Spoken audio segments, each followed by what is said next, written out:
ऋषिवर, इस शांत वन में आप जैसे तेजस्वी महात्मा का आना मेरा अहोभाग्य है। आप कौन हैं प्रभु? अनसुईया, हम तीनों भिक्षा मांगने वाले ब्राह्मण हैं। हम तीनों बहुत दूर से आए हैं, बहुत भूखे हैं। हमने ये भी सुना है कि तुम्हारे द्वार से कोई अतिथि कभी खाली नहीं लौटता। ब्राह्मण देवो, पहले तो आपके चरणों को प्रणाम करती हूँ। आपने जो सुना है वह बिल्कुल सही है। यह सब मेरे स्वामी के आशीर्वाद से और आप जैसे अतिथियों के वरदान से ही संभव है। तो फिर अनसुईया, हमारी भूख भी शांत करो। हम बहुत दूर से आए हैं, बहुत भूखे हैं। आइए अंदर पधारिए। यह महर्षि अत्रि की कुटिया है। आपका स्वागत है। आइए। ब्राह्मण देवो, आप थोड़ा विश्राम कीजिए। आप चाहें तो पास की नदी पर जाकर स्नान कराइए। तब तक मैं आपके लिए भोजन तैयार करती हूँ। अनुसया, हम स्नान के लिए बाद में भी जा सकते हैं। अभी हमें अधिक विलंब अच्छा नहीं लगेगा। हम बहुत भूखे हैं। पहले हमें भोजन दो।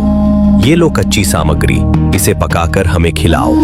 अनुसया, हम अग्नि पर पका हुआ भोजन नहीं स्वीकारते, इसलिए भोजन बनाते समय इस बात का विशेष ध्यान रखना। हाँ अनुसुईया, भोजन बिल्कुल बिना विलंब के तैयार होना चाहिए। मुझे थोड़ा समय दीजिए प्रभु, भोजन अभी तैयार हो जाएगा। अनसुईया, तुम्हें पूर्णतः निर्वस्त्र होकर हमें भोजन परोसना होगा। क्या आप कैसी इच्छा प्रकट कर रहे हैं? हाँ, जो तुमने सुना वो बिल्कुल सत्य है अनसुईया। यदि ये सब करने की शक्ति है तुम में तो ठीक, वरना हम बिना इच्छा भोजन खाए यहाँ से वापस चले जाएंगे। पर महाराज, मैं महर्षि अत्रि की अर्धांगिनी हूँ। पर स्त्री को इस प्रकार देखना आपको शोभा नहीं देता। आप तो ब्राह्मण कुल में जन्मे हैं, फिर मेरा पातिव्रत्य। अच्छा, पातिव्रत्य की बात है तो ठीक है। इसका अर्थ तो यही हुआ कि हमने जो तुम्हारी कीर्ति सुनी थी वो सब झूठ थी। आज तुमने हम ब्राह्मणों को इच्छा भोजन के बिना ही लौटा दिया। ये सिद्ध हो जाएगा कि तुम्हारी प्रसिद्धि असत्य थी। ठहरिए, ऐसे क्रोधित होकर भोजन थाली के सामने से उठकर मत जाइए। मुझे सोचने के लिए थोड़ा समय दीजिए। आप बैठिए।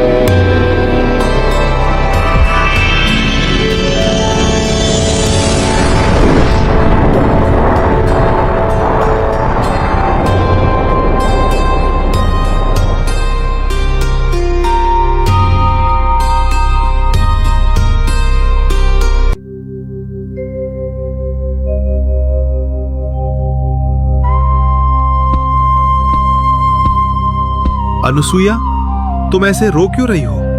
स्वामी, मुझे क्षमा कीजिए स्वामी। आज मेरे पातिव्रत्य पर कलंक लग गया स्वामी। आज आपके द्वार पर 3 ब्राह्मण अतिथि बनकर आए थे। उन्होंने मुझसे निर्वस्त्र होकर भोजन परोसने को कहा। अतिथि का अपमान न हो, उनका शाप न लगे। आज यह सत्व परीक्षा मैं पार नहीं कर पाई। मुझसे चूक हो गई स्वामी।